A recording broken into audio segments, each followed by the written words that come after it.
Então, no cântico hoje nós pedimos a Jeová para nos dar mais fé. É sobre essa qualidade que nós vamos falar bastante hoje. Na verdade, sobre fé e coragem. Como essas duas qualidades estão bem interligadas uma à outra. Nós vamos ver muitos exemplos lá do passado, alguns bons que podemos imitar e também alguns que devemos tomar cuidado para não fazer da mesma forma. Temos falta de fé e falta de coragem. Vamos ver formas práticas de demonstrar essas qualidades no nosso dia a dia, como cristãos, também no nosso ministério, e ver como essas qualidades, se treinarmos hoje, vão ser úteis para nós também no futuro. Então, para iniciar a primeira sessão da nossa reunião, Tesouros da Palavra de Deus, nós vamos ver a parte A Fé nos ajuda a ser corajosos. Vamos ver a leitura de Números 13 e 14 dessa semana. Quem fará essa parte será o irmão Esdras.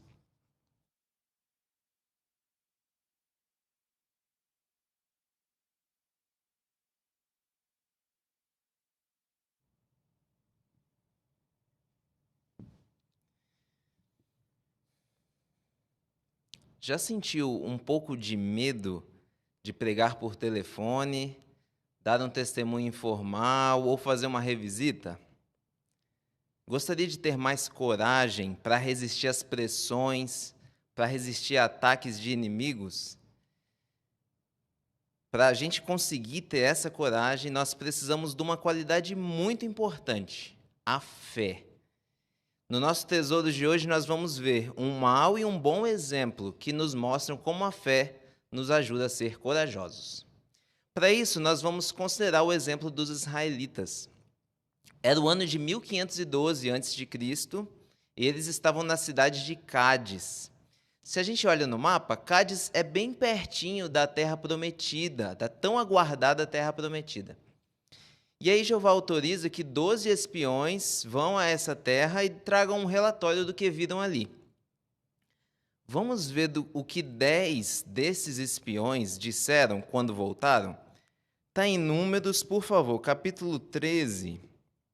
Nós não vamos ler tudo, mas vamos ler partes dos versículos 31 ao 33. Por favor, Números 13, 31 ao 33, diz assim: Mas os homens que tinham ido com ele disseram: Não podemos subir contra esse povo, porque são mais fortes do que nós. Continuando no finalzinho do versículo 32, eles disseram: Todos os homens que vimos lá são de tamanho extraordinário. Vimos lá os nefilins, os filhos de Anak, que são descendentes dos nefilins. Vocês viram aqui nesses versículos quantas vezes eles falaram a palavra Jeová aí? Nenhuma vez, na verdade.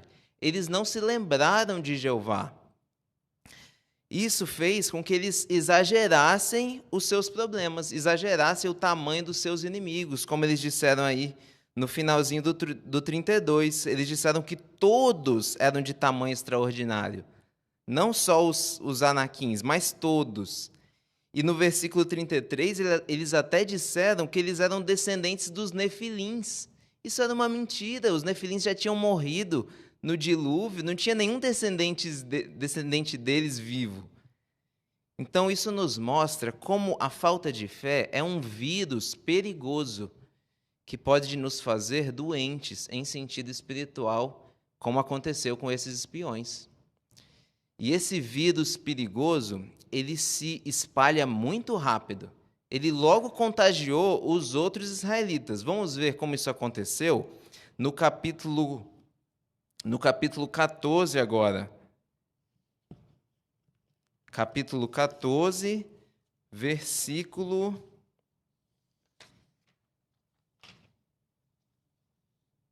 1 ao 4. Vamos ler o 2 e o 4 para ser mais específico. Diz assim, ó: Todos os israelitas começaram a se queixar contra Moisés e Arão, e toda a assembleia falava contra eles, dizendo: Quem dera que tivéssemos morrido na terra do Egito, ou que tivéssemos morrido neste deserto. Versículo 4. Até mesmo diziam uns aos outros: Designemos um líder e voltemos ao Egito. Viram os sintomas que esse vírus pode causar? No início, foram só sentimentos negativos. Mas depois virou queixa, e no versículo 4 mostra que eles se rebelaram, chegou a esse ponto. Como a falta de fé é perigoso, não é verdade? E nós vamos ver uma figura agora que mostra isso, como os 10 espiões trouxeram um relatório muito negativo. Dá para ver no rosto deles como eles estavam indignados, como eles estavam com medo. E os outros espiões, Josué e Caleb, tentavam focar nas coisas boas, mas eles insistiram. Um deles está até apontando, talvez dizendo assim: você não viu o tamanho daqueles homens? E qual que era, na verdade, o problema deles? Bom, o próprio Jeová deu o diagnóstico. Capítulo 14, versículo 11. Vamos ver? Capítulo 14, versículo 11. Diz assim: então Jeová disse a Moisés: até quando este povo me tratará sem respeito, e até quando não depositarão fé em mim, apesar de todos os sinais que realizei entre eles? Esse era o problema deles, a falta de fé. O próprio Jeová disse isso. Se eles tivessem parado um pouquinho para refletir em tudo aquilo que Jeová já tinha feito para eles, como o próprio Jeová disse aí, os sinais que Jeová já tinha realizado, eles iam lembrar de várias coisas. Por exemplo, eles iam lembrar como Jeová tinha protegido eles lá no Egito, durante as 10 pragas, e como Jeová tinha afundado o exército poderoso do Egito no Mar Vermelho. Eles iam se lembrar também como Jeová tinha salvado eles dos amalequitas naquela ocasião que Arão e Ur, melhor dizendo, tiveram que segurar os braços de Moisés. Eles se lembrariam como Jeová cuidou deles durante toda aquela viagem no deserto, dando alimento, dando água.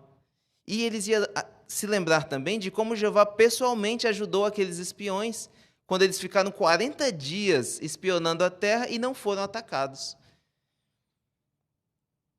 Mas Josué e Caleb foram bem diferentes. Eles se lembraram de toda essa lista de coisas, de como Jeová tinha os ajudado. Olha agora o relatório que Josué e Caleb deram, agora no capítulo 14. Vamos ler os versículos 7 a 9. Capítulo 14, 7 a 9, diz assim: e disseram o seguinte a toda a Assembleia de Israel: a terra que percorremos para espionar é uma terra muito, muito boa. Se Jeová se agradar de nós, ele certamente nos fará entrar nessa terra e a dará a nós, uma terra que mana leite e mel.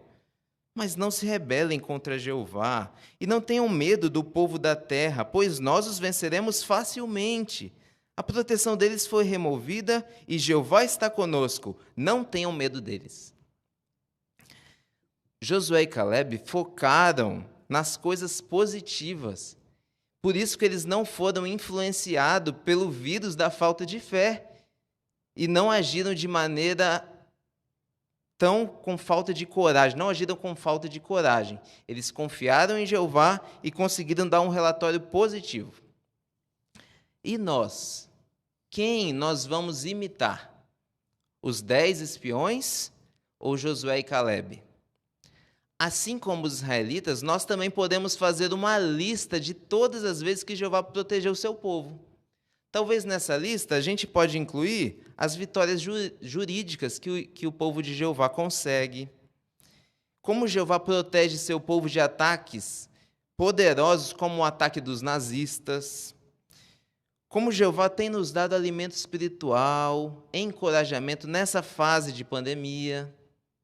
Também podemos incluir na nossa lista como Jeová nos ajuda de maneira pessoal. Talvez podemos lembrar de ocasiões que Jeová respondeu uma oração, que Jeová nos ajudou a cumprir uma designação, ou que Jeová nos ajudou a resistir a uma pressão, ou uma tentação para fazer o que é errado. Se nós nos lembrarmos de toda essa lista, isso vai nos ajudar a ter fé e a ter coragem. Então, nós aprendemos hoje que a falta de fé é um vírus perigoso, que logo se espalha e pode influenciar outros. Mas nós queremos combater isso com verdadeira fé, nos lembrando de tudo que Jeová faz conosco, e assim vamos ser corajosos, vamos poder dizer algo mais ou menos do que Josué e Caleb disseram, que está nos versículos 8 e 9. Vamos poder dizer mais ou menos assim: se Jeová se agradar de nós, ele certamente nos fará entrar no novo mundo.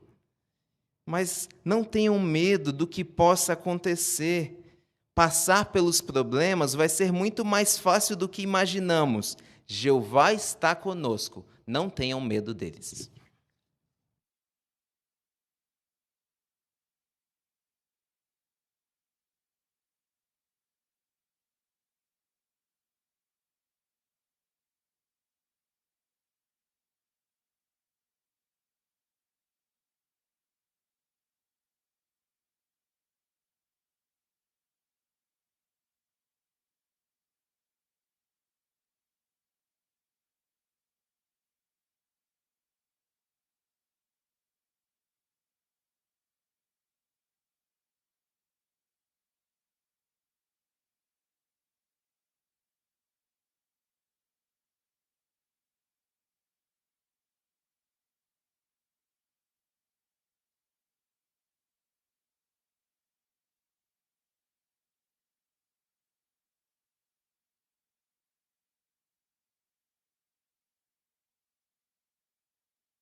Muito obrigado, irmão Esdras. Foi muito boa a sua parte. Vamos tentar aplicar essas sugestões para ter mais fé e coragem. Agora vamos ter as joias espirituais. O irmão Guilherme Bonfim fará essa parte. Fique à vontade para participar com seus comentários.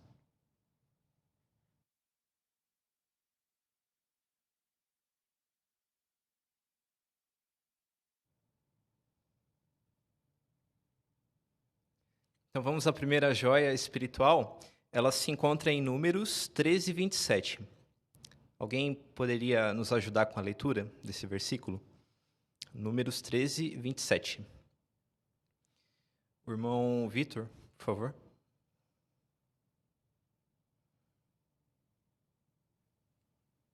Relataram o seguinte a Moisés: entramos na terra a qual nos enviou, e ela realmente mana leite e mel.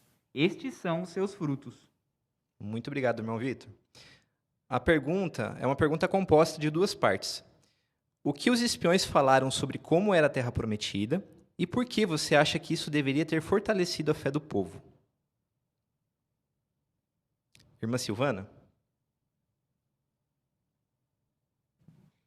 Então, deveria realmente fortalecê-los pelo fato que eles viram pessoalmente aquela promessa que Jeová havia dado há anos antes, né? De maná, leite e mel. Não só isso, mas eles trouxeram em mãos amostras, né, como romãs, uvas, e mostraram a Moisés, né? Então, até mesmo ao povo. Mas isso deixou tanto a eles amedrontados, a ponto deles relatarem só coisas ruins e esquecerem de Jeová, de que Jeová havia dado para eles essa promessa, e transformaram essa alegria em desespero ao povo. Isso mesmo. Vamos agora a outras joias espirituais que os irmãos conseguiram encontrar no seu estudo. Debaixo da pergunta, na leitura da semana, que joia espiritual você encontrou sobre Jeová, sobre a pregação ou sobre outro assunto? Fiquem à vontade. E, se possível, conseguir comentar até 30 segundos, vai dar oportunidade para mais compartilharem suas joias também. A irmã Roberta, por favor. Então, em Números 10, 24, ali mostra que Caleb, ele não deixou ser influenciado pela atitude negativa dos outros 10 espiões, mas ali mostra que ele demonstrou um espírito ou uma mentalidade diferente. Então, hoje, nós também somos influenciados a seguir os padrões desse mundo. Mas, com a ajuda do Espírito Santo, nós podemos resistir e, assim como Caleb, mostrar uma mentalidade espiritual. Muito bom. A irmã Evelyn, por favor. Então, no 13:33, os 10 espias eles disseram que os homens de Canaã pareciam nefilins. E eles se compararam, né, se sentindo como gafanhotos. Mas, no final, deu tudo certo, porque era do propósito de Jeová. Então, às vezes, se a gente comparar nossos problemas ou uma situação difícil que demora a passar, como o que a gente está vivendo agora, pode nos fazer nos sentir o tamanho de um gafanhoto e os nossos problemas parecerem nefilins. Mas Jeová é muito maior. E Ele é o Deus do impossível. E Ele vai nos dar força para aguentar até o fim. Muito bom. Ainda mais nessa fase agora. Irmão Bruno. Números 14 e 11, Jeová pergunta para Moisés, até quando esse povo vai me tratar sem respeito? E assim por diante. Eu acho interessante essa pergunta, até quando? Porque normalmente ela é sempre feita de humanos para Jeová, que foi no caso de Abacuque, Davi, entre outros. Mas aqui é Jeová falando isso para Moisés. Então, o que eu consigo aprender de Jeová aqui? Jeová ele estava extremamente triste, magoado com aquela situação, até porque ele queria ajudar os israelitas. Então, mesmo Jeová sendo um Deus tão poderoso e elevado, ele é um Deus de sentimentos. E dependendo da minha atitude, eu posso tanto alegrar como deixar ele muito magoado. Então, isso me faz querer confiar sempre nele. Ótima qualidade de Jeová. Muito bom. Irmão Tiago. Em Números 13 e no versículo 16, nós vemos ali que Moisés ele tinha acabado de comissionar os espiões. E dentre eles estava Oséias, que na verdade foi a quem Moisés chamou de Josué. Esse nome Josué significa Jeová é salvação. Então, com certeza, Moisés deve ter observado isso como parte da personalidade de Josué. O que me faz pensar que ter, de fato, confiança em Jeová, mostrar que nós confiamos nele é muito importante. Sem dúvida alguma, foi essa confiança que Josué tinha em Jeová que ajudou ele a trazer um bom relato, apesar das coisas horríveis que seus companheiros espiões haviam falado. Excelente. Pesquisa e a meditação. Irmão Browner. Números 14, 2, depois dos relatos dos 10 espias, todos os israelitas começaram a se queixar contra Moisés e Arão. Isto mostra os efeitos daquilo que falamos. Então, essas instruções que a gente recebe atualmente, por exemplo, vindas do corpo governante com respeito à Covid-19, ficar pensando, isso é um exagero, não é bem assim que o corpo governante diz. Então, precisamos tomar cuidado, porque o que falamos pode influenciar o ponto de vista até mesmo de toda a congregação. É um alerta mesmo. Irmã Camila.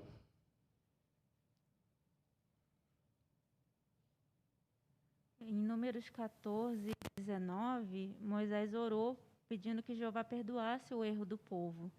E no versículo 20, Jeová diz, eu os perdoo conforme a sua palavra.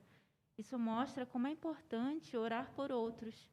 Então, nós podemos imitar o exemplo de Moisés, podemos orar pelos nossos irmãos. Muitas vezes nós vemos o sofrimento dos irmãos que passam por problemas, dificuldades, e muitas vezes não há nada que nós possamos fazer. Mas, segundo aprendemos aqui do exemplo de Moisés, nós podemos orar por eles, que Jeová realmente pode ouvir nossa oração. Muito bom. Irmã Jéssica. Em Números 14, 21, Jeová disse que a terra inteira se encheria da glória dele, né? E até hoje nós estamos tendo o privilégio de ajudar Jeová e louvar o nome dele por meio da pregação. Então temos que aproveitar todo o instante, né? Por telefone e outros métodos para falar de Jeová. Isso mesmo. Irmão Joelmi. Então, no capítulo 14, vimos como é que Jeová ele ficou indignado com a falta de fé que os israelitas tiveram. A indignação é tanto que Jeová decidiu destruir todos eles, os israelitas. Aí Moisés ele pediu para Jeová levar em conta o seu nome e pediu para perdoar o povo. E Jeová ele foi tão flexível e humilde que aceitou o pedido de Moisés, né? E isso mostra o quanto Jeová ele é humilde e flexível, apesar de ser todo poderoso e de ser dono de tudo, né? Então, isso demonstra qualidades que Jeová tem e que merece toda a honra e glória. Né? Que qualidades de Jeová, hein? Irmão Danilo? No capítulo 14, versículo 13, quando Moisés intercede pelo povo, eu achei muito interessante que Moisés, o assunto aqui que domina o pedido de Moisés é o nome de Jeová. Ele ficou preocupado em como isso afetaria o nome dele se Jeová destruísse toda a nação. Isso me fez pensar, tudo que nós fazemos reflete sobre o nome de Jeová e que nós devemos ter isso sempre em mente nas nossas decisões. É verdade, muito bom. Irmão Carlinhos? Também o 13:33, né, falando um pouquinho sobre os 10 espiões que eles tiveram medo, né? O que eu posso aprender é que eles tiveram medo de fracassar daquela designação, né? Hoje a gente tem muitas designações, né? Pregar as boas novas, né? O meu telefone, a gente pode sentir aquele medo inicial, né? Mas se a gente começa a trabalhar na pregação, a gente acaba esquecendo aquele medo, né? A gente pode se lembrar também que Davi conseguiu enfrentar o gigante, né? Então, o Espírito Santo ajudou ele. Então, nós temos que lembrar também, o Espírito Santo vai nos ajudar a cumprir essa designação. Ótimo encorajamento. Obrigado. Irmão Tiago? No final do capítulo 14, nós conseguimos ver claramente que a obediência, ela protege. E quando nós somos desobedientes, acontece justamente o contrário.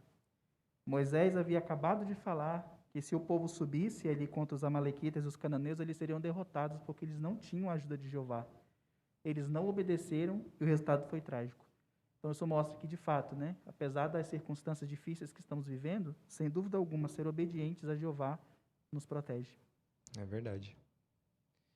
Irmão Vitor?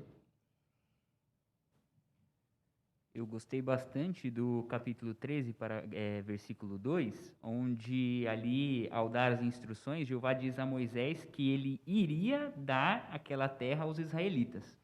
E chamou minha atenção porque aqui não dependia de um bom relatório ou um mau relatório. Jeová estava decidido, aquele era o propósito dele. Nós sabemos o resultado. Aqueles que apoiaram esse propósito tiveram benefícios, puderam até mesmo herdar aquela terra. Nós hoje, se apoiarmos o propósito de Jeová, também podemos estar no novo mundo. Muito obrigado por suas joias, por compartilharem conosco. E ficamos na expectativa das joias da semana que vem.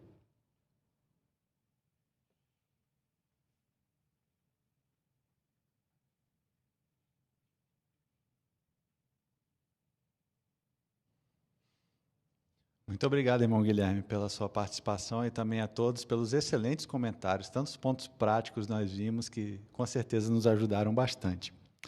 Agora nós vamos ouvir a leitura da Bíblia. Se quiserem acompanhar, Números, capítulo 13, versículos de 1 a 20. O irmão Carlos fará a leitura para nós.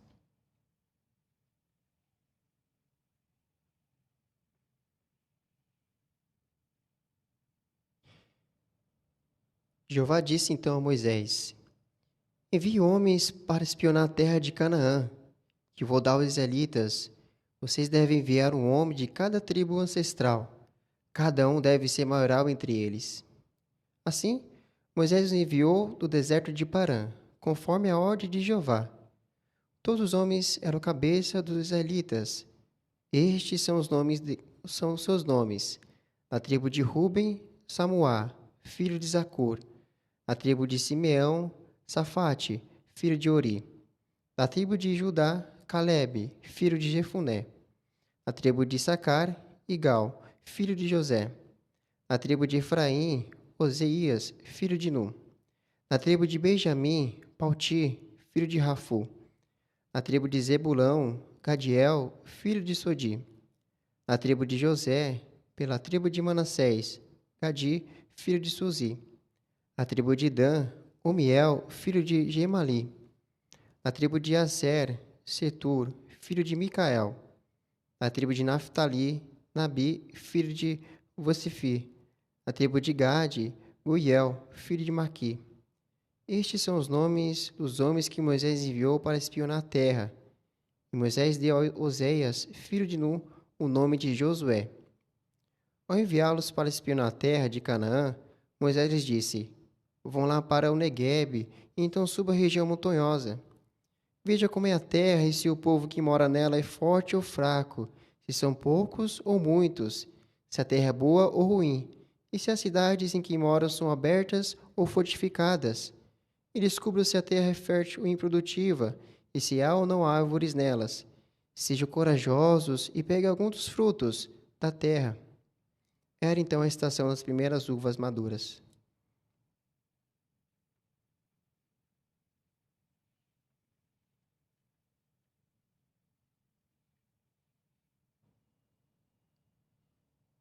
Muito bom, irmão Carlos. Obrigado pela excelente leitura que você fez. Uma leitura complicada, né? Cheia de nomes diferentes que a gente não está acostumado a ouvir hoje em dia, né? Mas você saiu muito bem. Muito obrigado. Você se preparou aqui no Manual Melhor e na lição número 5, né? Para fazer essa leitura. A lição 5 é leia de modo correto. Nós vimos que você fez isso mesmo. Aqui dá algumas dicas, como, por exemplo, tomar cuidado para não acrescentar ou pular palavras, né? E você prestou bastante atenção nas pausas também, fez boas pausas, foi muito bom.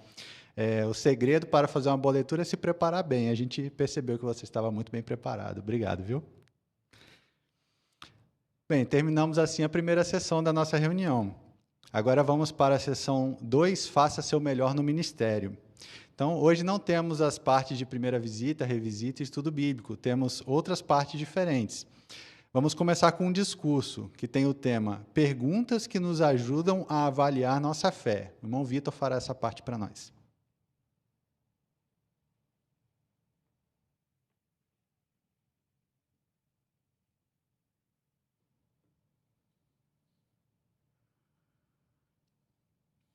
Bem, um bebê, ele está chorando. Sua mãe, já imaginando o que possa ser, oferece alimento a ele. Ele rejeita o alimento e continua a chorar. Sua mãe tenta perceber se a criança ela está com febre, mas parece que a temperatura dela está normal. Ela muda a criança de posição e começa a fazer massagem na criança. Aos poucos ela vai se acalmando, era só uma cólica. Uma mãe, ela está sempre avaliando a saúde de seu filho, por assim dizer. Mas uma avaliação que cada um de nós também precisa fazer frequentemente é a avaliação da nossa fé. E para isso podemos usar 5 perguntas importantes.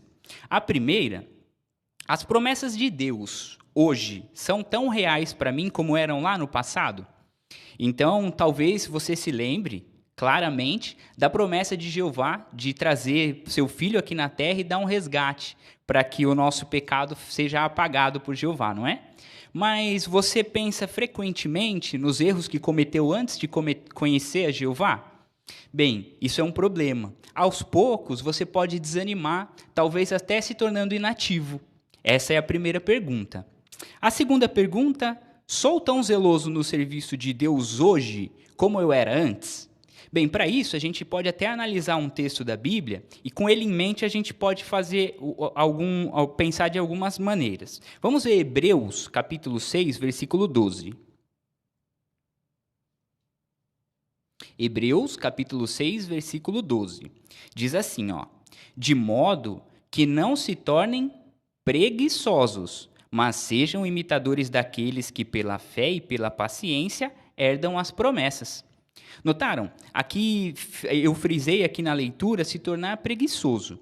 Então, talvez se nós começarmos a nos concentrar, ou concentrar os nossos esforços pessoais em ter um bom trabalho, uma boa casa, ou talvez um carro novo, pode ser que com o tempo, coisas como obra de pregação, as reuniões e até mesmo alvos pessoais nossos na organização de Jeová comecem a ficar em segundo plano. Assim, como o texto mencionou, pode ser que estejamos nos tornando como que preguiçosos, fazendo menos para Jeová do que poderíamos fazer. Essa foi a segunda pergunta que nós podemos meditar. A terceira é, quando alguém comete algo contra nós, será que nos ofendemos ou ficamos magoados com facilidade? Bem, vamos ver o que os apóstolos achavam sobre esse assunto após receberem um conselho de Jesus. Abram, por favor, suas Bíblias no Evangelho de Lucas, no capítulo 17, versículos 4 e 5. Lucas 17, 4 e 5. Diz assim, ó. Jesus dizendo: mesmo que ele peque contra você 7 vezes por dia e volte a você 7 vezes dizendo eu me arrependo, você tem de lhe perdoar. Agora note como os apóstolos reagiram.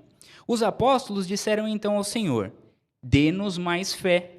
Notaram? Eles reconheceram que para perdoar alguém nessas circunstâncias, eles precisariam ter bastante fé. Essa foi a terceira pergunta. E a quarta? Bem, se você fica ressentido quando recebe um conselho bíblico, isso acontece com você?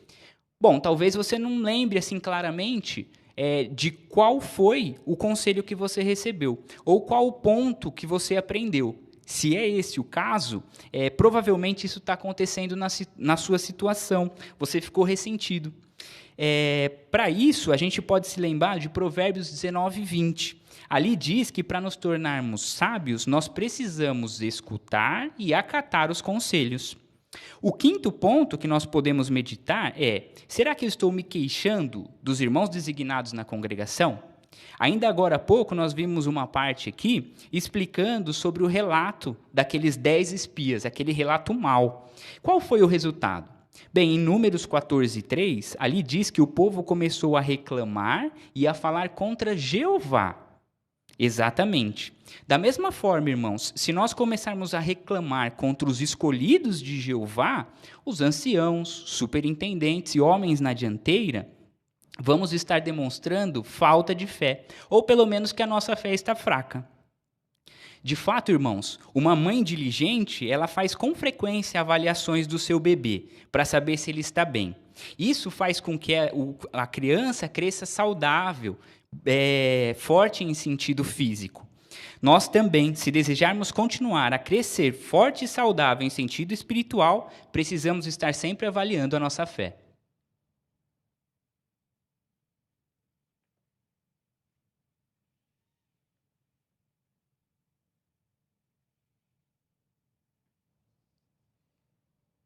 Muito obrigado também, irmão Vitor, por sua participação. Ficou muito bom seu discurso, viu? O ponto, a lição da brochura Melhore, que você ficou aí para analisar, era a lição 14, que é chame a atenção para os pontos principais. Um dos pontos aqui nessa lição, que fala sobre esse assunto, é para a gente chamar a atenção para o tema. Afinal de contas, os pontos principais têm que estar relacionados ao tema do seu discurso, né, para ficar aquele assunto bem lógico. Qual era o tema da sua parte? Era perguntas que nos ajudam a avaliar nossa fé. Então, nós vimos que logo no início você fez uma ilustração. E essa ilustração deixou claro qual era o objetivo do seu discurso, que era a gente avaliar a nossa fé, que é exatamente o que diz o tema aqui da sua parte, né? Perguntas que nos ajudam a avaliar a nossa fé. E, a partir daí, você trouxe as 5 perguntas, que era exatamente para avaliar a nossa fé. Então, ficou com uma ordem lógica, ficou claro os pontos principais, exatamente como está aqui no nosso manual. Muito obrigado, viu? Foi muito bom seu discurso. Muito bem, então, continuando agora a próxima parte, o irmão Danilo vai falar sobre o tema Como ter mais alegria no ministério? Faça perguntas.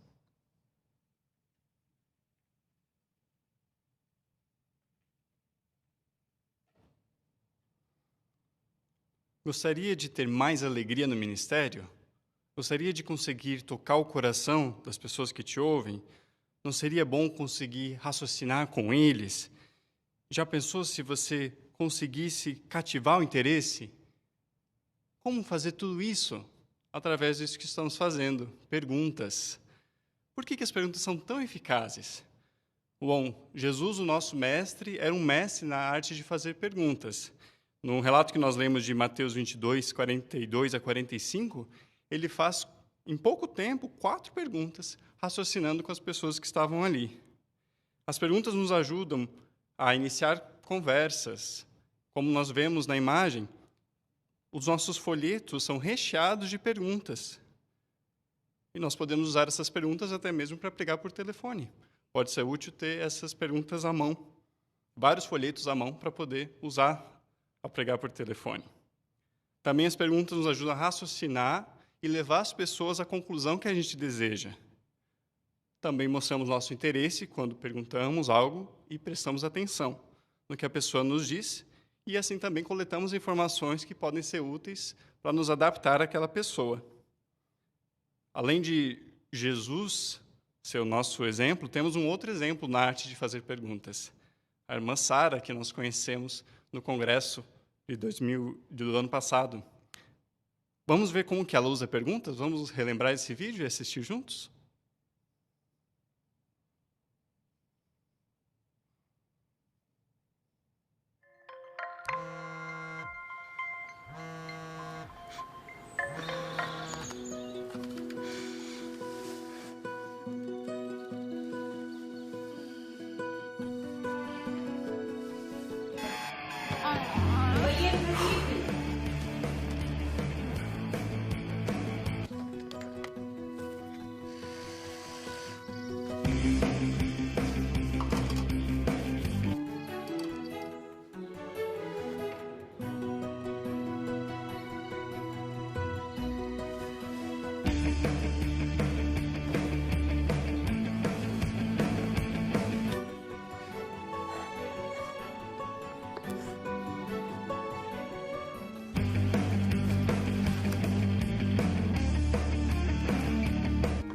Somos filhas, somos filhos, pais, irmãs e irmãos.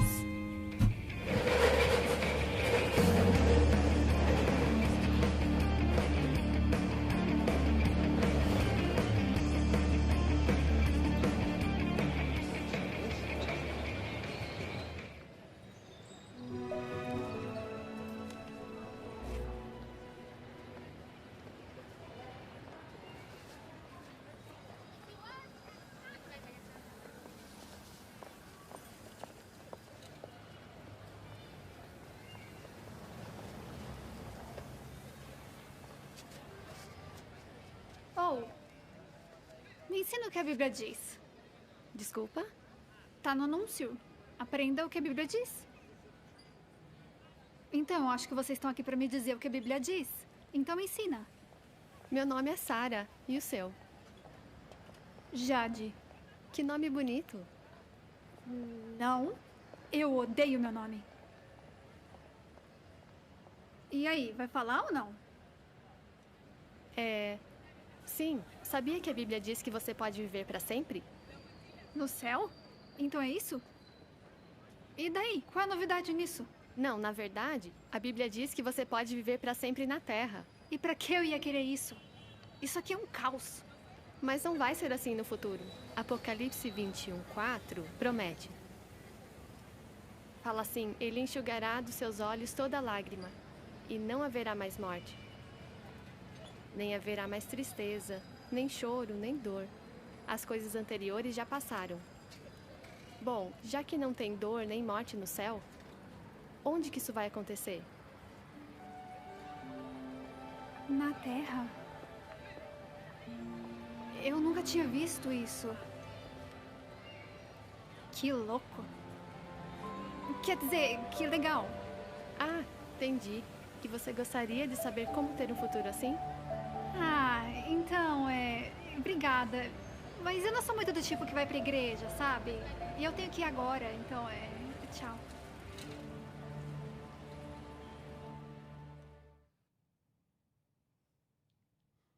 Como é bom rever, não é? Esse vídeo, dá para aprender muitas coisas. Conforme nós vimos na cena que está na próxima imagem, deu para ver que, apesar de ser bem diferente da Sara, né, a Jade tem qualidades. Que qualidades dela você viu no vídeo? Irmão Bruno? Enquanto ela estava ali no transporte público, ela demonstrou uma boa percepção, né? Ela foi bondosa, foi amorosa e demonstrou respeito para com aquela idosa, deixando ela sentar no lugar dela. É isso mesmo, verdade. A irmã Fabiana? Ela também demonstrou interesse em aprender da Bíblia, porque quando ela passou em frente ao carrinho, ela foi até lá e fez a pergunta. Muito bem observado, Fabiana, isso mesmo. Nessa próxima cena, a pergunta é como a Sara mostrou interesse pessoal pela Jade. Nós vemos na cena que está na próxima imagem também.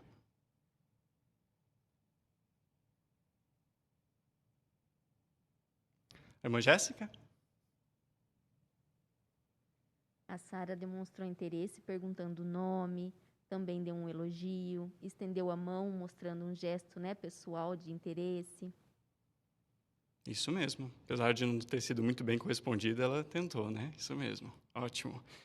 E nessa próxima cena, que pergunta Sara fez para iniciar a conversa? Conforme vemos na próxima imagem. Roberta, por favor.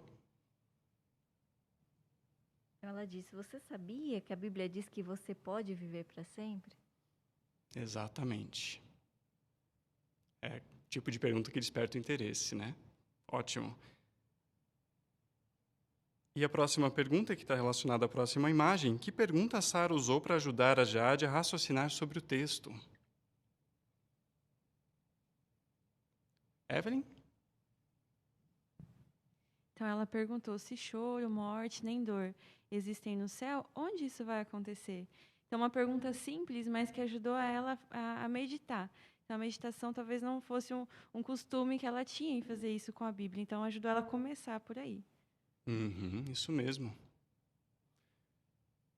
Ela conseguiu raciocinar sobre aquele texto bíblico, né? Não adianta ler o texto se não raciocinar sobre ele. Uma pergunta muito bem escolhida que a Sara fez. Ajudou ela a concluir. Então, imagina a satisfação da Sara quando viu que a Jade entendeu o ponto da vida eterna ser na Terra. É por isso que fazer perguntas vai contribuir para a nossa alegria, porque vai nos tornar mais eficazes, publicadores mais eficazes, e isso vai trazer alegria para nós. Então, melhorar nossas habilidades, incluindo a de fazer perguntas, vai nos trazer mais alegria no ministério do nosso Deus feliz, Jeová.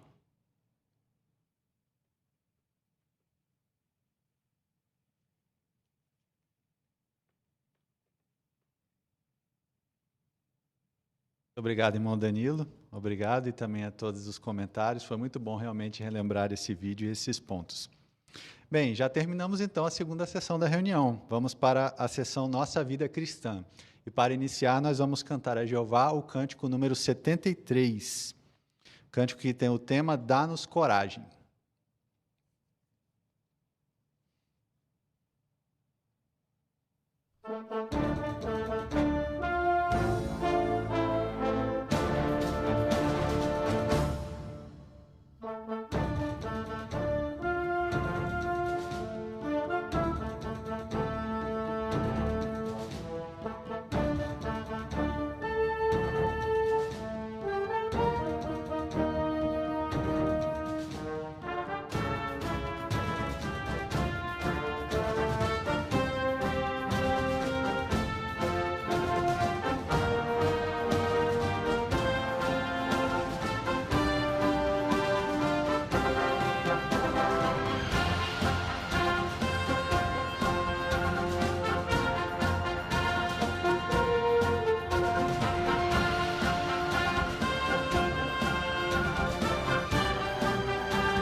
Com esse cântico, já nos preparamos para as partes a seguir, que vão falar bastante sobre coragem.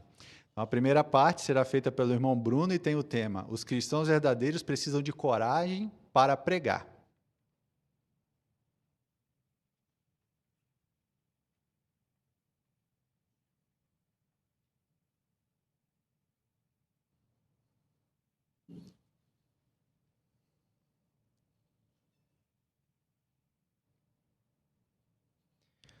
Você se lembra de alguma ocasião em que você precisou ter coragem para dar testemunho?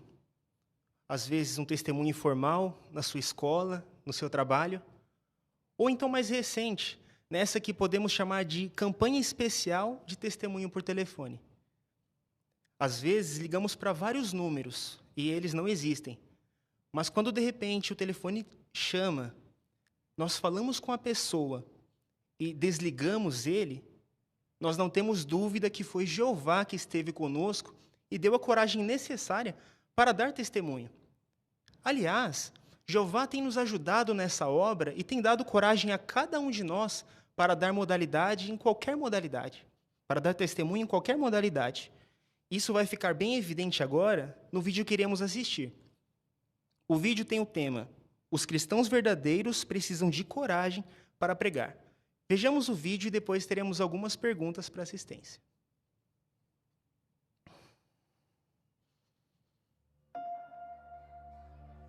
Quando eu era mais nova, eu não sabia direito o que eu queria. Eu estudava a Bíblia só para agradar minha mãe. Como qualquer criança, eu não queria ser diferente dos outros. Eu morava perto do salão, perto da escola, bem no território. Não saía do meu bairro. Eu sempre acabava encontrando meus colegas. Eu tinha medo do que eles iam pensar. Imaginava eles rindo de mim. Eu não queria perder meus amigos. Meu pai não era testemunha de Jeová, então eu podia escolher a religião dele. Mas, ao mesmo tempo, eu ficava de consciência pesada quando perdi uma chance de falar sobre Jeová. Eu sabia o que era certo, mas não tinha coragem de fazer o que devia. Quando eu tinha uns 12 anos, pela primeira vez, do nada eu peguei uma revista e li de capa a capa. Fiquei impressionada. Daí eu pensei, de onde saiu essa? Deve ter mais outras. Então comecei a ler outras publicações. Ler as histórias daqueles irmãos mexeu comigo. Era impressionante a coragem deles e eu queria imitar isso. A instrutora da minha mãe começou a me dar estudo também. Aprendi a meditar no que eu lia. Ela me mostrou como usar o livro perspicaz. Ele me ajudou a aprender coisas mais profundas da Bíblia. Pouco a pouco, fui pegando o gosto, ainda mais que eu estava estudando para conhecer melhor a Jeová. Era o que eu precisava. Isso me deu coragem. Todo ano, no começo das aulas, eu me apresentava como testemunha de Jeová. Não era fácil. Eu orava sempre, especialmente no dia anterior, mas Jeová me deu coragem e foi ficando mais fácil a cada ano que passava. Eu sempre falava do que fazia, da pregação, das outras atividades. E sempre que eles vinham falar dos problemas deles para mim, eu pesquisava um assunto para ajudá-los. Uma vez, a gente teve que escolher um assunto para apresentar para a turma. Daí eu pensei em aproveitar essa oportunidade para dar testemunho. Então falei sobre a evolução versus a criação. Quanto mais eu falava sobre o que eu acreditava, mais eu percebia que não tinha por que ter medo. No final das contas, ninguém teve a reação negativa que eu tinha imaginado. Eu consegui ser pioneira auxiliar no ensino médio. Isso serviu de proteção. E eu me mantinha ocupada e, depois da formatura, me tornei pioneira regular. Hoje, tenho uma consciência tranquila, porque não tentei esconder quem eu era só para me enturmar. No começo não foi fácil, mas aos poucos percebi que o que mais traz alegria na vida é ter uma amizade com Jeová.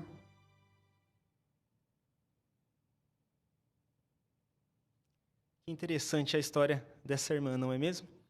Bem, agora teremos a oportunidade de contar com a participação da assistência. E temos 3 perguntas. A primeira: que desafios a irmã Kitty enfrentou quando era mais nova?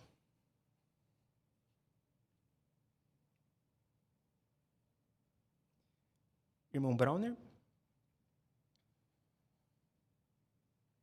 Ela, como todo jovem, ela queria ser aceita pelos demais. Então, ela tinha medo da reação dos colegas se ela falasse que ela era testemunha de Jeová. E também tinha uma situação difícil que o pai dela também não era testemunha de Jeová. E ficava isso, uma situação, será que eu posso ir pela linha do meu pai? Mas ainda bem que ela acordou. Exatamente. Irmã Fabiana? Ela também não gostava de estudar, né? Ela estudava só porque a mãe dela queria. Que desafios, não é? A da irmã Silvana? Também o que muitos jovens enfrentam, como ela, era morar no mesmo território que era a escola, as reuniões, então encontrar com os colegas na rua, na pregação, deixava ela com falta de coragem, né? É verdade. Segunda pergunta. O que ajudou Kit a ter mais coragem? Então, o que foi que ajudou ela? O irmão Edson?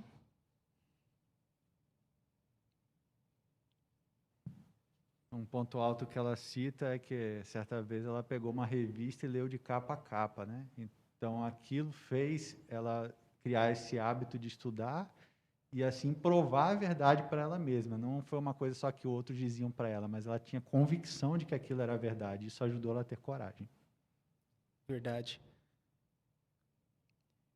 Irmão Carlos? Ela disse que ela foi começar a pegar gosto pelo estudo, né? Então isso que fez a diferença para ela, né? Ajudou a aumentar a fé dela. Irmão Tiago? E algo que deve ter tocado bastante o coração dela foi ler sobre pessoas que de repente estavam passando sobre a mesma situação, uma situação bem parecida com a dela, né? Ao ver o resultado que essas pessoas tiveram, aí quando ela leu as publicações, isso com certeza deve ter enchido ela de coragem também para enfrentar. É verdade. A última pergunta. Que bênçãos Kit teve por causa da coragem dela? Irmão Guilherme Bonfim? Uma das bênçãos foi ela conseguir dar testemunho perante toda a sala, toda a classe, e um tema difícil sobre evolução versus criação. Ter dado esse bom testemunho fez ela ver que aquele medo que ela tinha não era tudo aquilo. Igual a gente viu hoje sobre os 10 espias, que eles tinham um medo que não era tudo isso, ela pôde ver a mesma coisa. Exatamente. A irmã Kit, uma hora, disse no vídeo, o que mais traz alegria na vida é uma amizade com Jeová.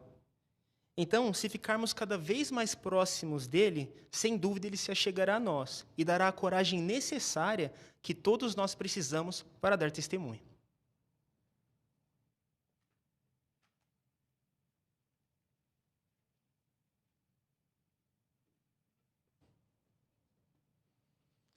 Muito obrigado, irmão Bruno. E agora vamos continuar ainda falando mais um pouquinho sobre coragem. A próxima parte é: os cristãos verdadeiros precisam de coragem para permanecer neutros. Irmão Joelmi fará essa parte para nós.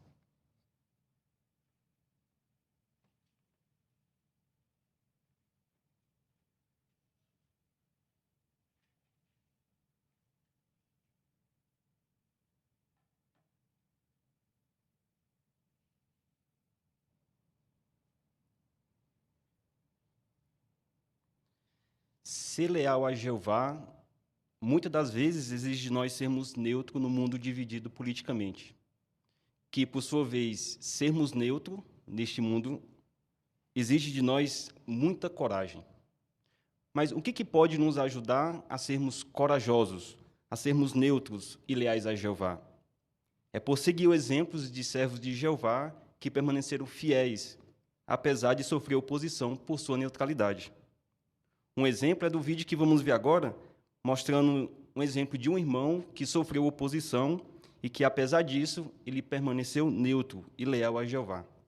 Durante o vídeo, tentem ver as situações difíceis que esse irmão enfrentou e o que ajudou ele a não perder a coragem e como é que ele mostrou que era positivo ao sofrer perseguição.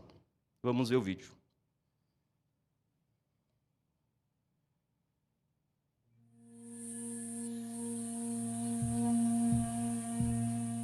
Eu me tornei testemunha de Jeová em 1975 no Zaire. A ditadura governava na época Havia só um partido e todo mundo tinha que se filiar a ele. Se alguma pessoa quisesse ter um cargo melhor, ela precisava se envolver na política daquele lugar. Mas eu me recusei a participar da política. Um dia eles insistiram para que eu saudasse a bandeira com eles. Eu sempre tinha conseguido passar despercebido, mas nesse dia eles me obrigaram a ir. Eu fui orando até lá e tive que explicar para todos os funcionários porque eu não queria estar ali, mas todos estavam muito irritados. No sábado, todo mundo estava no escritório e apareceu um político. Ele chegou e começou a gritar: "Quem aqui não quer participar na política?" Ele falou e chamou todos para fora. E todo mundo saiu. Só eu fiquei no escritório. Quando a gente estava voltando do serviço, eu pensei que eles iam me levar para a cadeia, mas não. Todos foram para casa, incluindo eu. Depois disso, além de continuar sofrendo pressão no trabalho, eu fui rebaixado de cargo. Teve um ano em que meus filhos não puderam nem estudar, porque a gente não tinha dinheiro, nem para as coisas básicas. Mas isso tudo não afetou minha espiritualidade. Eu continuava orando regularmente, pregando, indo nas reuniões toda semana e sempre dando meus comentários. Jeová me protege. Por isso estou firme na verdade. Ele me abençoou durante todo esse tempo. Ser neutro é o melhor modo de mostrar que apoiamos o reino de Deus. Sem contar o serviço de pregação, é claro. Mesmo que o governo nos persiga, não precisamos ver isso como uma coisa negativa. Não, isso pode ser uma chance de pregar e apoiar o reino de Deus, sua autoridade e seu nome. É uma forma de dar testemunho. Ver a situação dessa maneira nos faz confiar em Jeová. Ele nunca permite que algo aconteça sem motivo.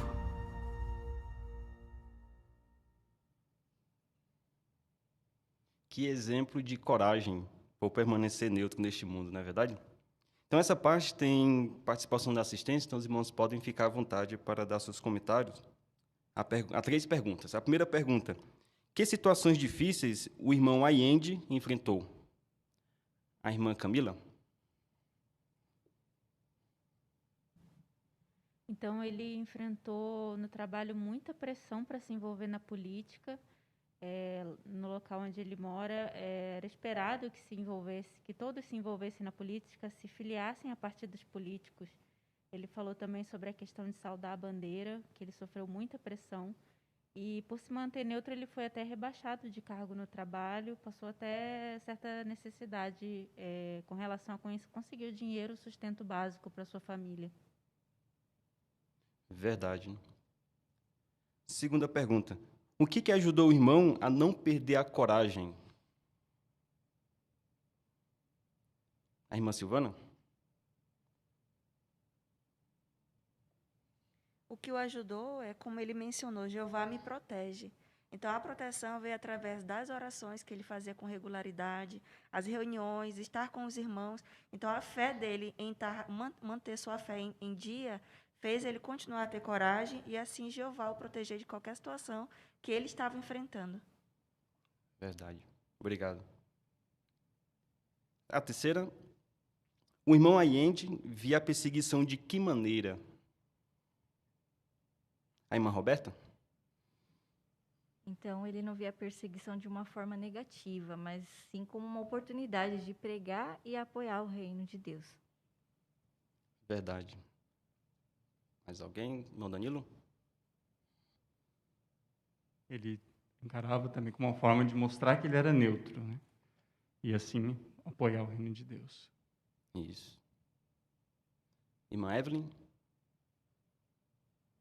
E uma frase bem bonita que ele citou é que a gente tem que lembrar que Jeová nunca permite nada aconteça sem motivo. Então, foi um treinamento para ele naquela época e também para a grande tribulação, provavelmente. Verdade. Eu gostei da frase, né? Ser neutro é o melhor modo de mostrar que apoiamos o reino de Deus. Então, isso é verdade, né? Quanto mais perto ficamos do fim, mais pressionados vamos ser de deixarmos de ser neutros neste mundo de Satanás. Portanto, ter uma rotina espiritual, assim como o irmão do vídeo teve, de ler a Bíblia, ir às reuniões e participar nelas, e pregar, ter essa rotina poderá e vai nos ajudar também a sermos leais a Jeová e ao seu reino, e a sempre continuar neutros neste mundo de Satanás.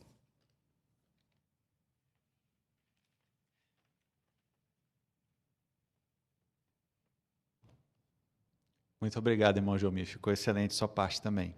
E agora teremos o estudo bíblico do livro Adoração Pura, capítulo 6, parágrafos 14 a 19. Irmão Browner, por favor.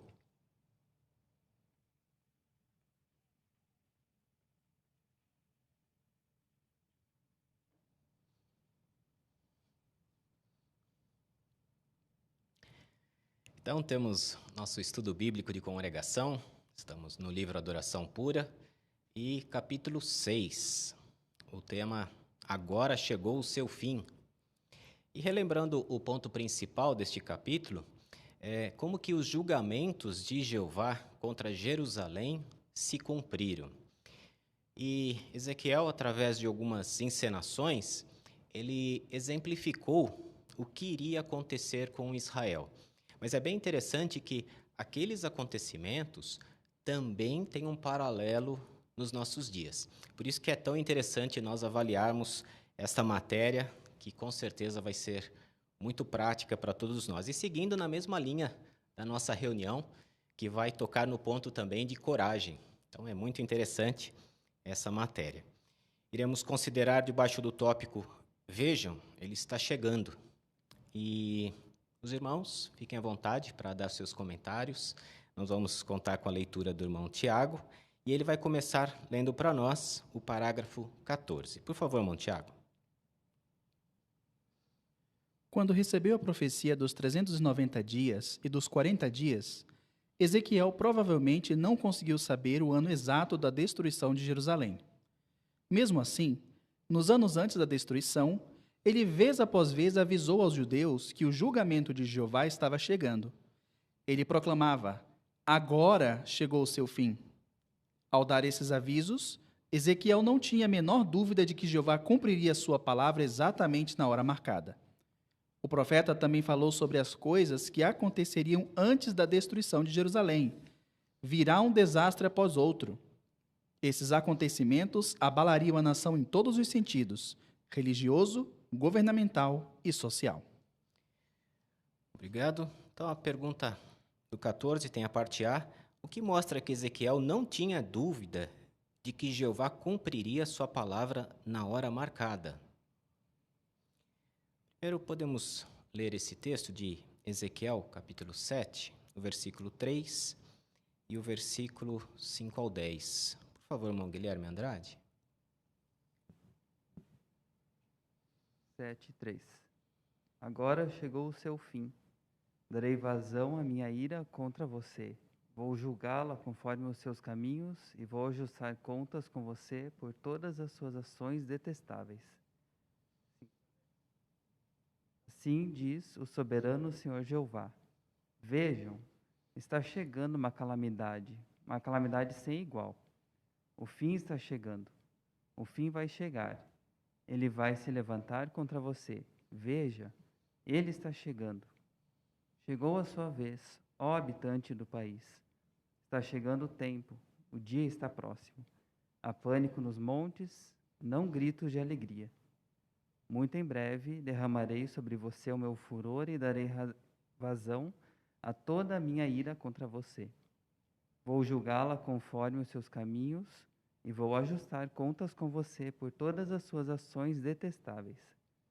Meu olho não terá dó, nem terei compaixão. Trarei sobre você os efeitos dos seus caminhos e você sofrerá as consequências das suas próprias ações detestáveis. E vocês terão de saber que eu, Jeová, os estou golpeando. Vejam o dia, vejam, ele está chegando. Chegou a sua vez. A vara já brotou e a insolência já floresceu. Muito obrigado, irmão Guilherme. Então, o que mostra que Ezequiel não tinha dúvidas sobre o cumprimento?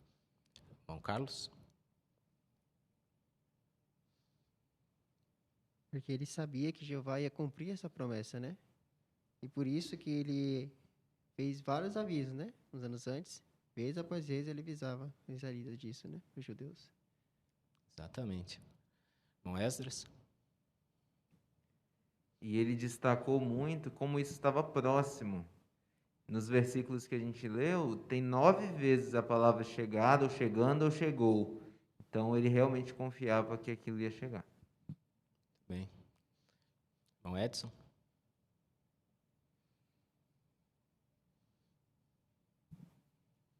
O parágrafo ainda cita que ele provavelmente não sabia o ano exato. Então, ele falava como se já estivesse ali na frente, como se fosse acontecer a qualquer momento. Então, ele tinha certeza, mesmo fé em Jeová, e falava com senso de urgência. Isso mesmo. A pergunta B. O que aconteceria antes da destruição de Jerusalém? O que queria acontecer? Irmão Guilherme, bom fim. Haveria uma sequência de desastres.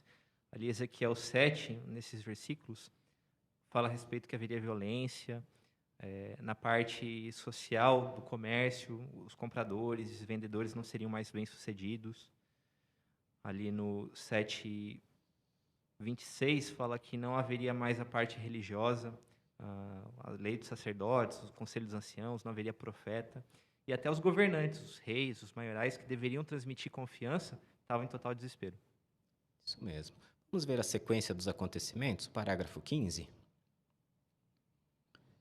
Alguns anos depois de Ezequiel ter falado sobre a destruição de Jerusalém, a profecia começou a se cumprir. Em 609 a.C., Ezequiel ficou sabendo que o ataque contra Jerusalém tinha começado. Naquela ocasião, a trombeta foi tocada, chamando o povo para defender sua cidade. Mas ninguém foi à batalha, assim como Ezequiel tinha predito. Os habitantes de Jerusalém não defenderam sua cidade contra os invasores babilônios. Alguns judeus talvez tenham pensado que Jeová ia salvá-los.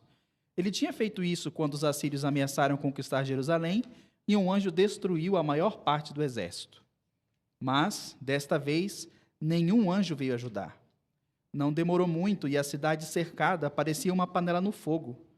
Os habitantes estavam presos como pedaços de carne dentro da panela. Depois de um cerco de 18 meses e de muito sofrimento, Jerusalém foi destruída. Que partes da profecia de Ezequiel começaram a se cumprir a partir de 609 a.C.?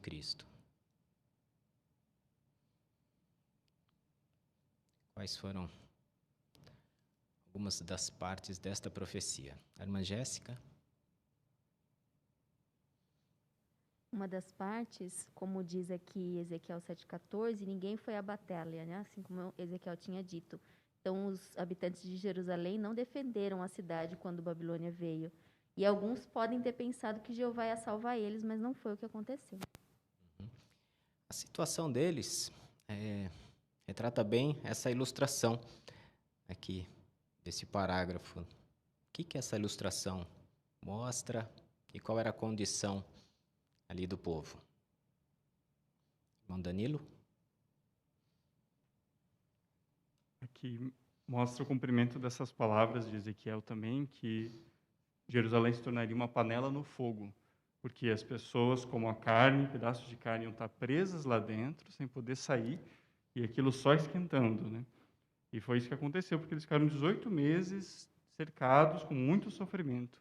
Lá dentro, as coisas só piorando, sem poder sair. Isso mesmo. Então, a situação estava esquentando para eles, né? Muito bem, mas vamos ver como que o desenrolar dessa história e que lições nós podemos tirar. Debaixo do tópico agora, acumulem para vocês tesouros no céu. Por favor, parágrafo 16, Tiago. O que aprendemos dessa parte da profecia de Ezequiel? Será que ela tem a ver com a nossa pregação e com a reação das pessoas a quem pregamos? Sim. Jeová já decidiu quando vai acontecer a destruição da religião falsa. E, assim como aconteceu com Jerusalém, ele vai fazer isso exatamente na hora marcada. Nós não sabemos o dia em que isso vai acontecer, mas, assim como Ezequiel, nós continuamos a obedecer à ordem de Jeová de avisar as pessoas vez após vez, dizendo: agora chegou o seu fim. Por que temos que ficar repetindo essa mensagem? Pelo mesmo motivo de Ezequiel. A maioria das pessoas não acreditou na mensagem sobre a destruição de Jerusalém que Ezequiel pregou. Mas depois, alguns judeus exilados mostraram ter um coração sincero e voltaram para a sua terra. Da mesma forma, muitas pessoas hoje não acreditam que este mundo mal vai acabar. Mesmo assim, enquanto ainda há tempo, queremos continuar a ajudar os que têm a disposição correta a encontrar a estrada que leva à vida. Pergunta do 16. Como podemos mostrar que confiamos que Jeová vai cumprir o que prometeu na hora marcada? Então, como podemos nós, da nossa parte, mostrarmos isso? Mas Silvana? Então, estamos decididos a continuar como Ezequiel, a informar as pessoas de que esse dia virá e virá sem falta, né? E muitas pessoas, elas não acreditam que isso vai acabar e serão pegas desprevenidas. Mesmo assim, precisamos, enquanto ainda há tempo, queremos continuar a ajudar os que estão com disposição correta a encontrar a verdadeira vida. Bem, exatamente. Irmã Fabiana? Também podemos imitar a Ezequiel pela maneira com que nós pregamos, né? Ele dizia, agora é o tempo. Então, nós podemos também tentar passar esse senso de urgência para as pessoas, dizendo que agora é a hora delas tomarem uma decisão de servir a Jeová. Bom, interessante também, né? Irmão Guilherme? Em 2 Pedro 3, 9 e 10, a gente tem que tomar um cuidado, que algumas pessoas pensam que Jeová está sendo devagar, está sendo vagaroso, mas a hora está marcada, assim como estava em Jerusalém. E 2 Pedro 3,10 fala que o dia vai vir como um ladrão e os elementos que vão estar intensamente quentes vão ser dissolvidos. Ou seja, é comparável àquela panela no fogo de Jerusalém. Quando o dia chegar, também vai estar assim. Então, enquanto isso não acontece, a gente aproveita para pregar. Isso mesmo. Podemos usar a ilustração, aí essa figura, para considerarmos o parágrafo 16. Que situação nós vemos que é bem interessante aí como que está a vida das pessoas e em que momento que nós precisamos agir. A irmã Jéssica? Nós vemos uma irmã não perdendo tempo e aproveitando ali o ponto de ônibus para falar com as pessoas. E ao redor, as pessoas estão com o celular ou estão olhando o relógio, mostrando assim que elas têm uma vida normal, né? Não se atentando à urgência dos tempos. Mas a irmã está diferente, ela está assim, vendo a urgência dos tempos e se esforçando para falar de Jeová. Isso. Muito bem. Irmão Bruno? É interessante nós estarmos bem atentos para com as pessoas que têm a disposição correta. Na gravura, por exemplo, a irmã pode observar as pessoas, né? Alguns até leem as publicações, outros não. Nessa fase que estamos passando, não conseguimos observar as pessoas, mas muitos estão com a disposição correta, porque alguns têm têm sido bem-sucedidos ao pregar por testemunho, a pessoa tem respondido às cartas, às vezes chama por mensagens de celular, sem contar as ligações por telefone. Então, mesmo nessa fase em que as pessoas estão distraídas, né, o dia de Jeová já está marcado. Nós precisamos se concentrar nos que têm a disposição correta para que eles também tenham a esperança que nós temos. Excelente. Excelente pontos que os irmãos abordaram. Vamos ao parágrafo 17. A profecia de Ezequiel também nos lembra que, quando as religiões forem atacadas, seus membros não irão à batalha para defender sua religião. Em vez disso, suas mãos ficarão caídas e o medo vai tomar conta deles. Eles vão dizer, Senhor, Senhor, pedindo ajuda, mas não terão nenhuma resposta. E o que mais eles vão fazer? Sobre os habitantes de Jerusalém, Jeová disse, eles lançarão sua prata nas ruas Isso mostra bem o que vai acontecer na grande tribulação. As pessoas vão perceber que o dinheiro não vai poder salvá-las da destruição que virá. Obrigado. Antes da pergunta, vamos ler Ezequiel capítulo 7, versículo 19 ao 21. A irmã Roberta poderia ler para nós? Eles lançarão a sua prata nas ruas e abominarão seu ouro. Nem sua prata, nem seu ouro poderá salvá-los do dia da fúria de Jeová. Eles não ficarão satisfeitos, nem encherão seu estômago, pois sua prata e seu ouro se tornaram uma pedra de tropeço, causando o seu erro. Eles se orgulham da beleza dos seus enfeites, e com eles fizeram suas imagens detestáveis, seus ídolos repugnantes. É por isso que eu vou fazer com que sua prata e seu ouro se tornem abomináveis para eles. Vou entregá-los como despojo nas mãos de estrangeiros, como espólio nas mãos dos perversos da terra, e eles os profanarão. Muito obrigado, irmã Roberta. A pergunta do 17, que coisas vão acontecer na grande tribulação? O irmão Vitor. Então, nós vemos aqui, então, que as religiões, elas vão ser atacadas, mas os membros delas não vão querer participar disso, né? Eles vão, por assim dizer, pular fora. E na continuação aqui também explicou que as pessoas, elas finalmente vão perceber que o dinheiro não vai conseguir salvar elas, não teria valor nenhum nesse tempo. Isso mesmo. Qual é a aplicação aí de Mateus 7, 21 a 23? Citado no parágrafo. Qual vai ser a reação desses membros da religião? Irmã Fabiana? Então, eles vão apelar, vamos dizer assim, a Jeová, por ações que eles talvez tenham feito, dizendo que eram ações de devoção a Deus.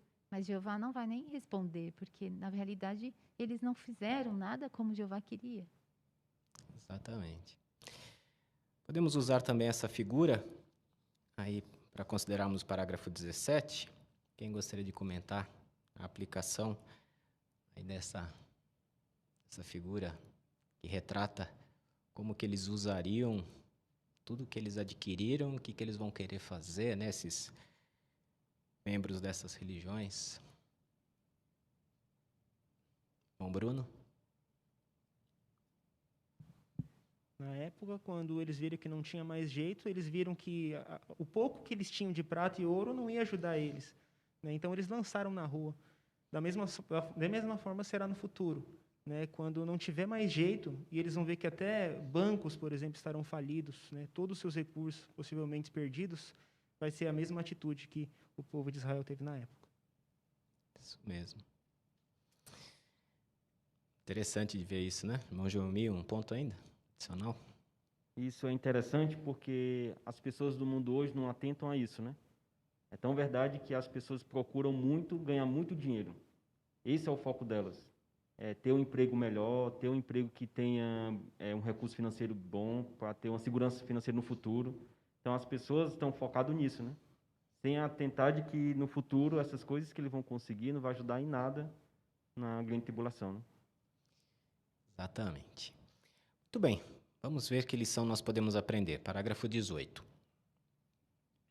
Consegue ver uma lição para nós nessa parte da profecia de Ezequiel?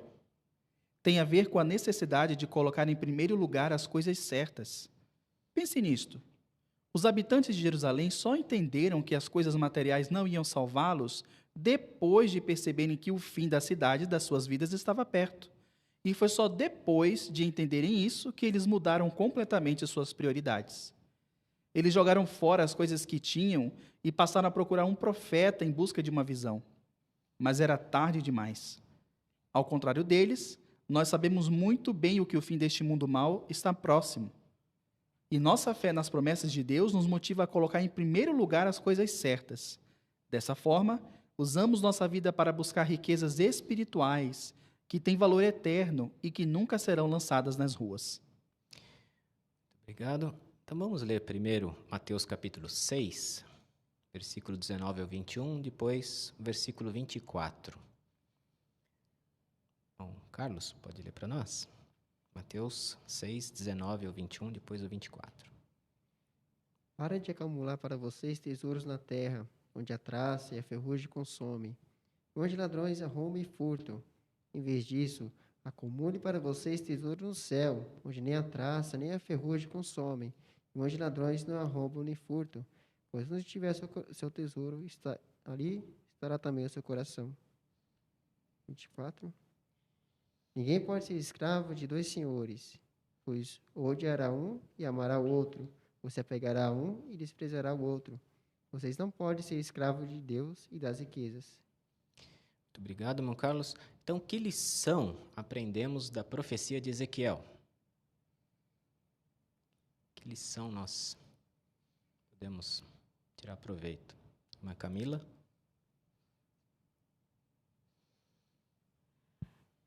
Os habitantes de Jerusalém, eles só quando chegou o fim é que eles foram perceber que eles estavam colocando sua confiança nas coisas erradas, né?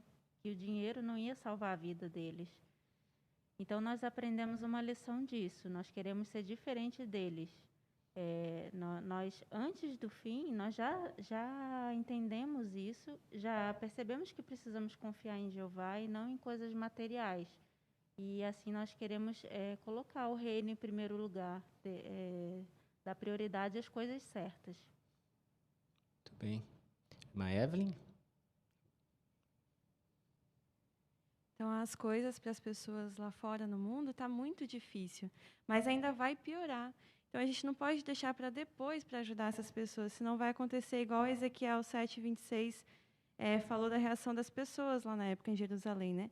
Desesperadas, procurando ajuda, procurando conselheiros, profetas, mas não tinha ninguém para amparar, porque não era mais momento, né?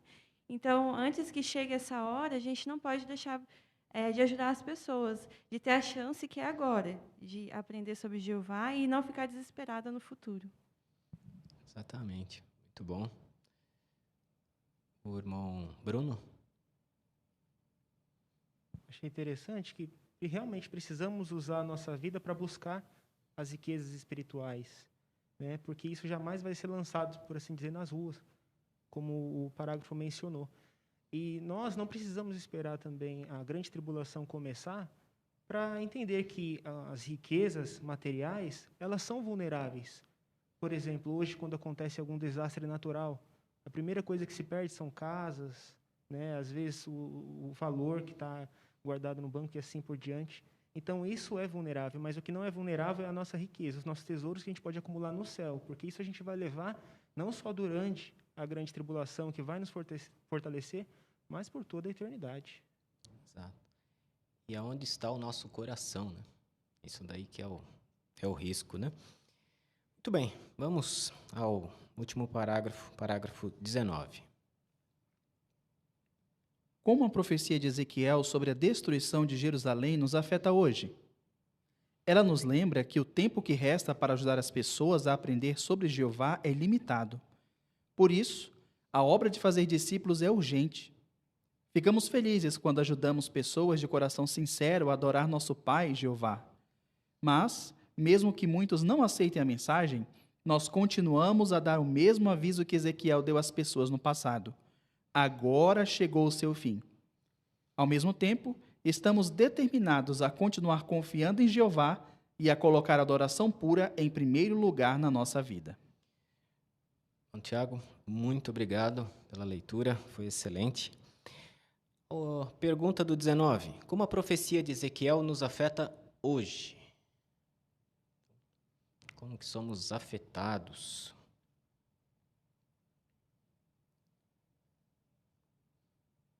Irmão Danilo?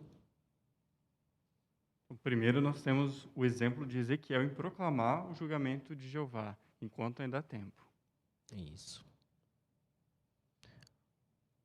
Outro aspecto. Qual deve ser o nosso sentimento? Mas Jéssica? Também devemos estar determinados em confiar em Jeová e fazer da nossa vida tudo colocando o reino em primeiro lugar. Bem, isso mesmo. Irmão Bruno? E também pensar nesse privilégio nos dá alegria, né? Poder ajudar aqueles que têm um coração sincero a conhecer ao nosso Pai Jeová, se achegar a Ele, mesmo que eles não aceitem. Nós não vamos mudar nossa determinação, que é a mesma de Ezequiel, de continuar falando, porque isso nos dá alegria. Bom. Irmão Danilo ainda? E assim como os habitantes de Jerusalém, nós estamos vivendo próximo da época de julgamento de Jeová, né? Então, o mau exemplo dele serve de aviso para nós. Não é hora de acumular riquezas e sim confiar em Jeová e fazer a vontade dele, né? Acatar o aviso. Bem, agora chegou o seu fim. É esse sentimento que tem que ficar bem gravado na nossa mente e no nosso coração. Excelente matéria, consideramos. Agora temos algumas perguntas para recapitularmos esse capítulo. Então, debaixo do tópico ali, seu lugar na adoração pura. Temos algumas perguntas. Então, os acontecimentos encenados por Ezequiel nos fazem pensar em que grandes acontecimentos futuros. Então, como que alguns desses acontecimentos? Irmã Evelyn?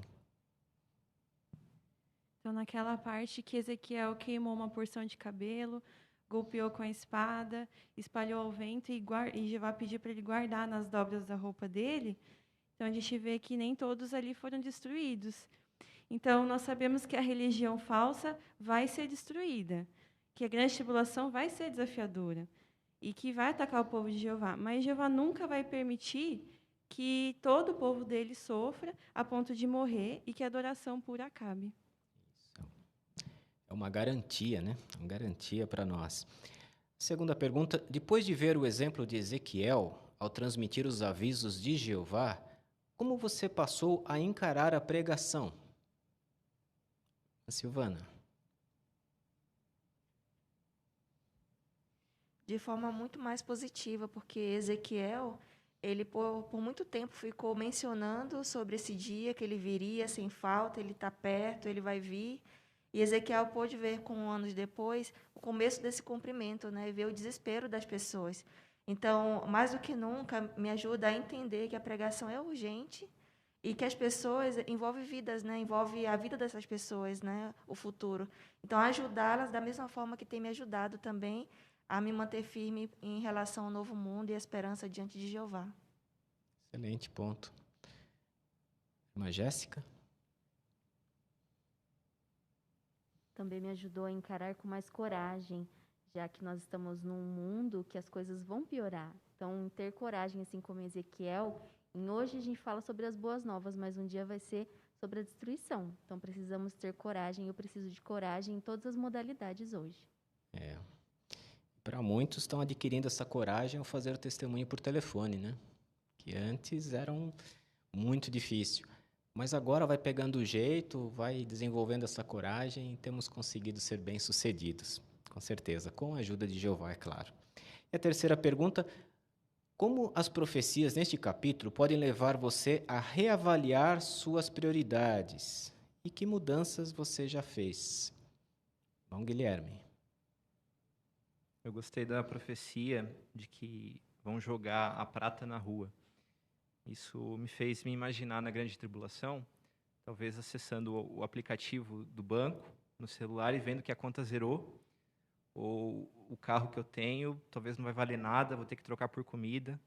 Então, de pensar isso agora, manter o equilíbrio, né? Também não desperdiçar, mas, ao mesmo tempo, não ficar apegado a essas coisas, porque um dia elas vão deixar de ter o seu valor. Verdade. Algum outro aspecto que acharam interessante, irmão Tiago? Eu gostei muito do próprio exemplo de Ezequiel, quando ele teve que fazer uma coisa bastante difícil, né? Ficou deitado vários dias numa situação bem desconfortável. Aquilo ali nós sabemos que tinha um significado profético, mas não deve ter sido fácil de enfrentar aquela situação. Foi muito difícil para ele realmente, né? Custou para ele o esforço físico, o cansaço. Mas o que a gente quer aprender com isso é que, na verdade, não importa o esforço que a gente faça, os desafios que a gente enfrente para cumprir a nossa designação com Jeová. Se nós tivermos fé, confiança, Jeová vai nos ajudar a superar qualquer desafio, não importa qual seja. Excelente. Irmãos, excelente os comentários de vocês. Ficaram muito boas as aplicações que fizeram também. E, assim como Ezequiel, fica claro para nós que a única solução para os problemas da humanidade é o reino de Deus. E nós confiamos nisso plenamente. E algo também que nos ajuda a ter essa esperança e torna mais real ainda é saber que Jeová fez todos os arranjos necessários para que pudéssemos ter a vida eterna. E algo que nós vamos fazer esta semana, que é relembrar a morte de Cristo, que nos dá essa esperança e a garantia de que este novo mundo é uma realidade para nós. E agora é a nossa vez de chamarmos as pessoas. Agora chegou a hora do fim. Então vamos dar sequência à nossa reunião.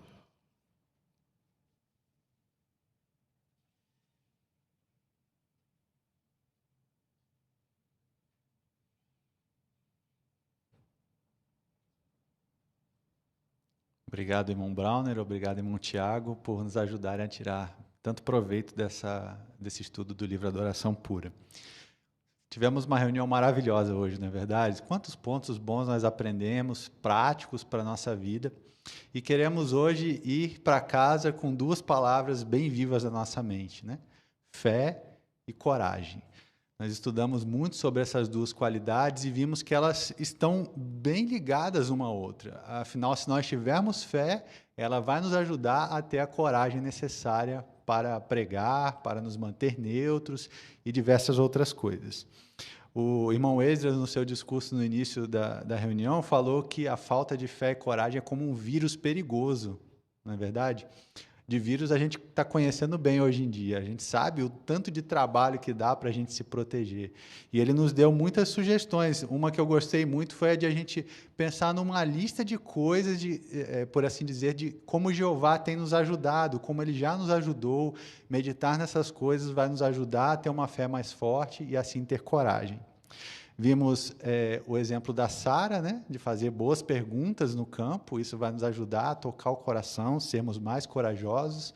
E vimos aqueles dois vídeos, o exemplo da irmã que conseguiu coragem para pregar e do irmão que teve coragem para se manter neutro, mesmo com oposição, com tantas situações complicadas. E vimos então o exemplo de Josué e Calebe, que é neles que devemos imitar, ter essa fé e ter essa coragem que eles tiveram. Bem, na semana que vem nós vamos considerar também duas qualidades muito importantes: a humildade e a lealdade. E vamos ver como elas também estão muito interligadas uma com a outra. Se tivermos humildade, vamos ser pessoas leais. E o contrário também é verdadeiro. Nós vamos ver na semana que vem sobre Corá. Ele foi uma pessoa orgulhosa e isso levou ele a ser desleal. Então, vamos ver o exemplo negativo que ele nos deu e como podemos tomar cuidado com isso.